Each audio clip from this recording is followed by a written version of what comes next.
什么是虚不受补？虚不受补是中医术语，指的是身体处于虚弱状态，无法有效的吸收和利用补益的药物或食物补充。在中医理论中，人体有虚实两种状态，虚指体内的能量、气血等方面不足，实则表示体内有过多的病邪或实质。所以喝姜汤时需要注意以下几点：热量过高，姜汤具有微热的性质，如果体内有热盛或是上火的情况，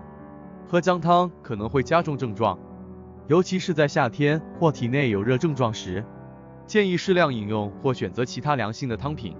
消化不良，姜汤对于一些消化功能较弱或有消化不良问题的人可能造成不适。姜具有促进胃肠蠕动的作用，过量食用可能导致胃肠道不适，如胃痛、腹泻等。因此，对于消化系统敏感的人群，应适量食用或避免食用姜汤。药物相互作用，姜汤可能与某些药物发生相互作用。如果您正在服用药物，尤其是抗凝血药物、降血糖药物、降压药物等，建议在饮用姜汤之前咨询医生或药师，以避免药物相互作用的风险。总体而言，对于大多数健康人群来说，适量饮用姜汤是有益的，可以起到温暖身体、促进血液循环和消化的作用。然而，如果您有特殊的身体情况或正在接受药物治疗，最好在饮用姜汤之前咨询医生的建议，以确保安全和适宜。喝姜汤可以引起肺热咳嗽。姜具有温热的性质，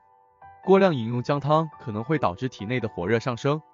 进而引起肺热的症状，如咳嗽、喉咙痛等。喝姜汤可能会刺激症状的加重。肺热的症状包括咳嗽、喉咙痛、口干、舌质红等。如果您正在经历这些症状，特别是咳嗽已经存在，建议避免大量饮用姜汤或选择其他更适合清热降火的汤品。在这种情况下，您可以选择一些清润、滋润的食物和药物，如梨汤、蜂蜜水、菊花茶等，以帮助缓解肺热症状。重要的是要根据个人的体质和具体情况来判断是否适合饮用姜汤。如果您有任何健康问题或担忧，最好咨询医生或中医师的建议，以获得个性化的指导。